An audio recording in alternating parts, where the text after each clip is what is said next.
Hello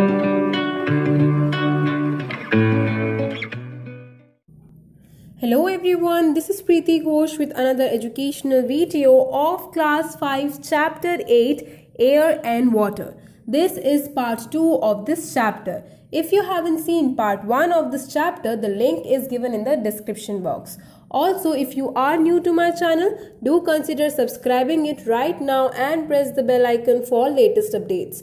Also, you can follow me on Instagram and on my Facebook page where I upload the answers for quick assignments given in your textbook. The links are given in the description box. So, without further ado, let's start with today's class. So, in our last video, we have discussed about few facts on air. Then we have discussed the composition of air along with what is atmosphere and its layer. So today we are going to start our discussion from the topic properties of air. Let's see the first property of air. Air occupies space. जो पहला property है air जिसके बारे में हम पढ़ने वाले हैं वो है एयर स्पेस ऑक्यूपाई करता है. Let's see how.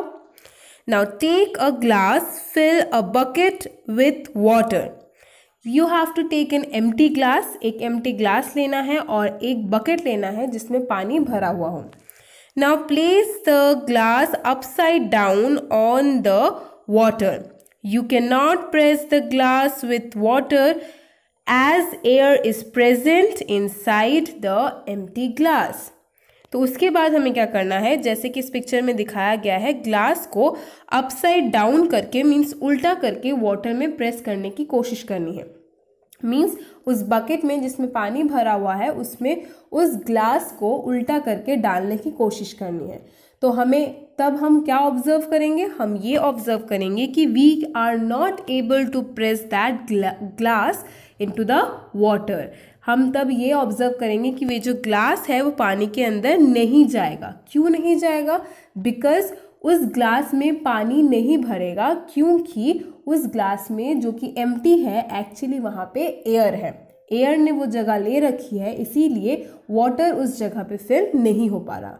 तो इससे हमें क्या पता चलता है कि air occupies space. Clear? Now let's move on to our next property, that is air has weight. Air का एक वजन होता है, it has a weight. Now make a balance with a stick. एक बैलेंस बनाना है स्टिक के साथ, जैसे कि इस पिक्चर में दिखाया गया है. Now you have to fill balloons with air. Both of them should be equally filled with air. Tie them on the two ends of the stick. तो उसके बाद हमें दो बैलून्स लेने हैं और उनको इक्वली फुलाना है. देन उसको दो एंड्स में बांध देना है. ठीक है. Next you have to do is prick one of the balloon with a pin. किसी एक बैलून को फोड़ देना है, मीन्स उसकी सारी हवा वहां से निकल जाएगी. तो हम क्या ऑब्जर्व करेंगे? We will observe that the balloon with air weighs more. This shows that air has weight. तो हम ये ऑब्जर्व करेंगे कि जो हमने बैलेंस यहाँ पे बनाया था, अब ये बैलेंस बिगड़ जाएगा और किस तरफ झुकेगा? जिस तरफ भारी ज़्यादा होगा. और यहाँ से हम यहाँ से देख के पता लगा सकते हैं कि जो वेट ज़्यादा है वो है उस बैलून का जिस बैलून में अभी तक हवा है. तो इससे हमें क्या पता चलता है? इससे हमें ये पता चलता है that air has weight. So this is the second property of air.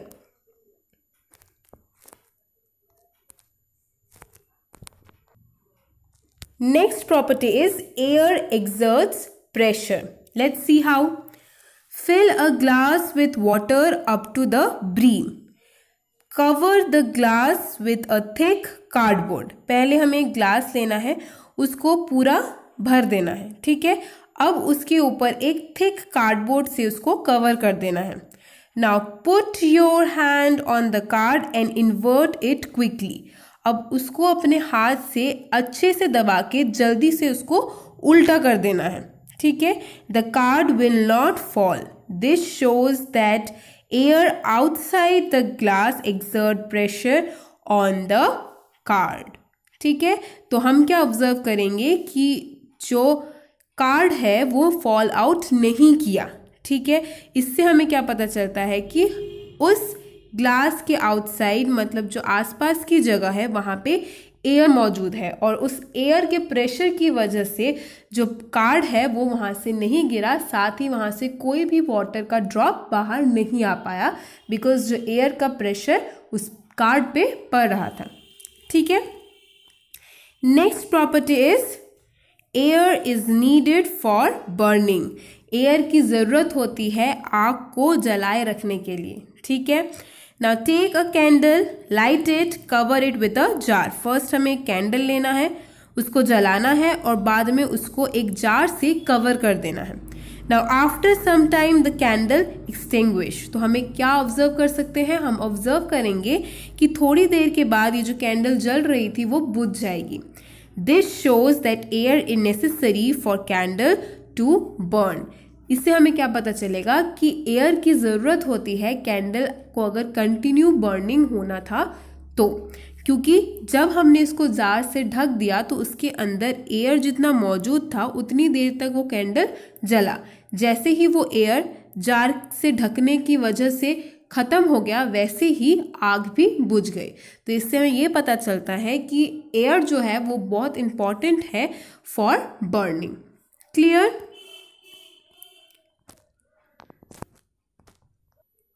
Now let's move on to our next topic that is air and its uses. ठीक है, तो हमने एयर के प्रॉपर्टीज पढ़ लिए। Let's see its uses. Air is needed for breathing. Breathe करने के लिए एयर की ज़रूरत है obviously.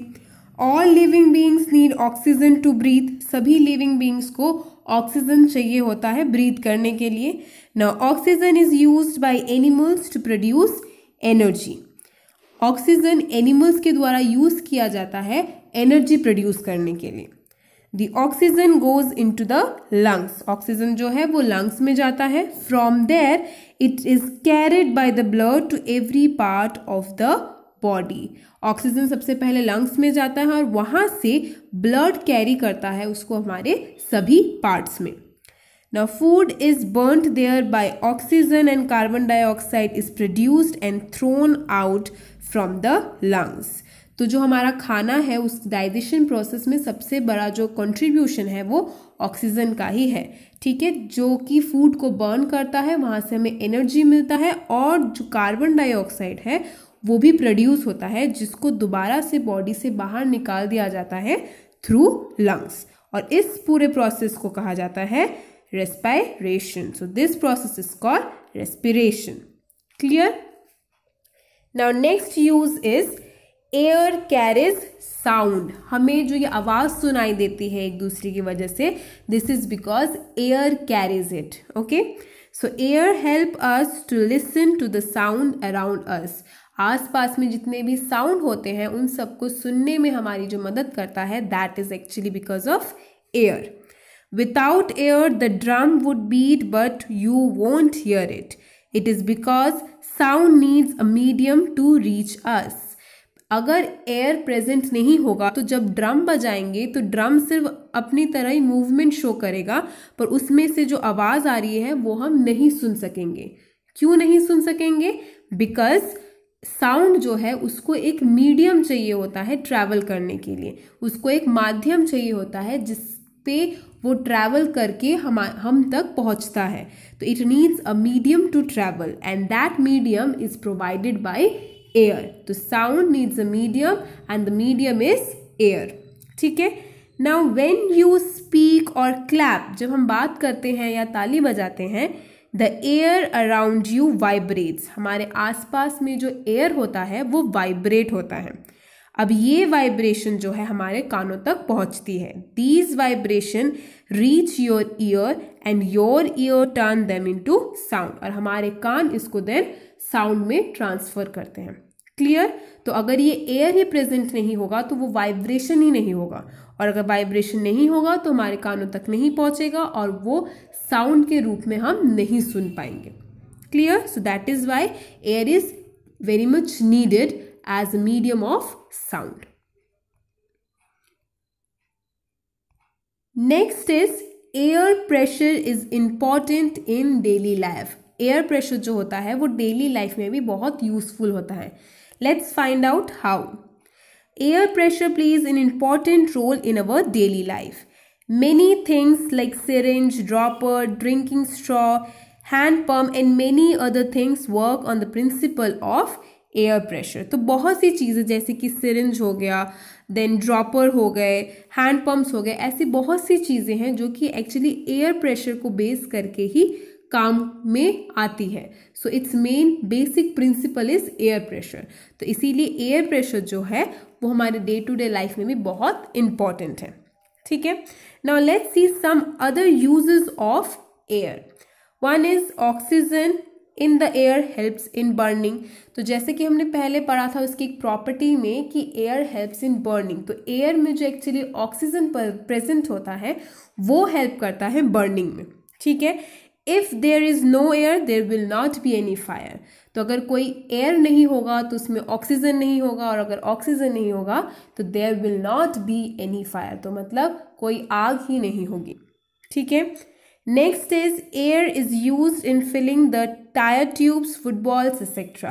तो एयर को ही फिल करते हैं हम टायर्स में या फुटबॉल्स में या किसी भी चीज़ में जो वहाँ पे हमें फुलाने की ज़रूरत होती है, तो उन सब चीज़ों में जो फिल करते हैं दैट इज एयर. ठीक है. Next is nitrogen present in air is an important nutrient for plants. Nitrogen is used in making many fertilizers. तो नाइट्रोजन जो एक कंस्टिट्यूएंट है एयर का, तो वो भी बहुत इंपॉर्टेंट है न्यूट्रिएंट्स के लिए, प्लांट्स के लिए. ठीक है. एज अ न्यूट्रिएंट्स प्लांट्स के लिए वो बहुत इंपॉर्टेंट है. नाइट्रोजन को यूज भी किया जाता है बहुत से फर्टिलाइजर्स को बनाने में. The marine plants and animals use air which is dissolved in water. जो marine plants and animal होते हैं मीन्स जो पानी में रहते हैं plants और animals, वो भी पानी में जो dissolved air रहता है उसी को यूज करते हैं अपनी सर्वाइवल के लिए. Next is wind is also a source of energy. It is used to produce electricity and to do mechanical works. तो एयर जो लाइक मूविंग एयर को हम कहते हैं विंड. ठीक है. तो that is actually a source of energy, और उस एनर्जी को यूज करके हम इलेक्ट्रिसिटी प्रोड्यूस कर सकते हैं, साथ ही बहुत सारे मैकेनिकल वर्क भी कर सकते हैं. So these were all the uses of air. Clear. Next we will discuss about air pollution. ठीक है. Air is a precious resource. Without air, the earth will be a cold, dry, silent and lifeless planet. Man is contaminating the air by releasing unwanted poisonous gases from factories, power stations and exhaust of vehicles. तो air जो है वो हमारा बहुत ही precious एक resource है जिसकी वजह से अर्थ है. ठीक है. अगर एयर अर्थ में नहीं होगा तो अर्थ एकदम ठंडा, सूखा, लाइफलेस प्लैनेट हो जाएगा जिसमें कोई भी लाइफ पॉसिबल नहीं हो पाएगा. बट आजकल क्या होता है, जो ह्यूमन बीइंग्स हैं वो क्या कर रहे हैं, वो एयर में बहुत से पॉइजनस गैसेस को रिलीज कर रहे हैं जिसकी वजह से एयर पोल्यूशन हो रहा है. ये पॉइजनस गैसेस कहाँ से रिलीज हो रहे हैं, फैक्ट्रीज से, पावर स्टेशन से, देन जो व्हीकल्स के एग्जॉस्ट होते हैं वहाँ से. These poisonous gases are being released and are mixed with the air. ठीक है. Now this contamination of air with undesirable substance is called air pollution. अब ये जो एयर को हम कंटेमिनेट कर रहे हैं अनवांटेड चीज़ों से, उसी को कहा जाता है air pollution. Breathing in polluted air can cause several diseases like asthma, bronchitis, etc. तो अगर हम पोल्यूटेड एयर को ब्रीथ कर रहे हैं ऑब्वियसली तो हमें बहुत सी बीमारियां भी हो सकती है, जैसे कि अस्थमा हो गया, ब्रोंकाइटिस हो गए. तो ऐसी बहुत सारी सिवियर डिजीज भी हमें हो सकती है. ठीक है. तो हमें क्या करना है, we have to prevent air pollution. So let's read about prevention of air pollution. First, how are you able to prevent air pollution? First one will be more and more trees should be planted. ज़्यादा से ज़्यादा पेड़ लगाने चाहिए. Trees give fresh air and absorb harmful substances from the air. Trees क्या करते हैं, वो हमें फ्रेश एयर प्रोवाइड करते हैं और जो हार्मफुल सब्सटेंस होते हैं एयर में उसको एब्जॉर्ब कर लेते हैं। इसीलिए हमें ज़्यादा से ज़्यादा पेड़ लगाने हैं। Next, car engine should be design to produce less exhaust. Car engines को ऐसे तैयार करना चाहिए, ऐसे डिज़ाइन करना चाहिए जिससे कि वो एग्जॉस्ट कम पैदा करें। Next, lead free petrol should be used in vehicles. तो जो व्हीकल्स के एग्जॉस्ट होते हैं वो एक्चुअली लेड की वजह से भी होते हैं, जो कि बहुत ही हार्मफुल होता है एयर के लिए। ठीक है, अब हमें वैसे इन्वेंशंस करने चाहिए जिसमें लेड फ्री पेट्रोल हो, या हमें लेड फ्री पेट्रोल्स को यूज़ करना चाहिए अपने व्हीकल्स में। Next preventive measure is factories should use filters in chimneys before releasing the fumes in the air. तो फैक्ट्रीज जो कि एकदम से सारे पॉइजनस गैस रिलीज कर देती हैं, उनको फिल्टर्स यूज करना चाहिए चिमनीज में, जिससे कि वो जो फ्यूम्स है, जो एयर है, वहाँ का पॉइजनस एयर है, वो रिलीज होने से पहले वो शुड बी चेक्ड और शुड बी फिल्टर्ड कि पॉइजनस जो एयर है उसको रिलीज ना करे एटमॉस्फेयर में, जिससे कि एयर पोल्यूशन को हम प्रिवेंट कर सकें। ठीक है, सो these were few preventive measures of air pollution. Clear? So students, that's all for today's video. In our next video, we will continue with this chapter where we will discuss the facts about water. So till then, stay tuned and thank you.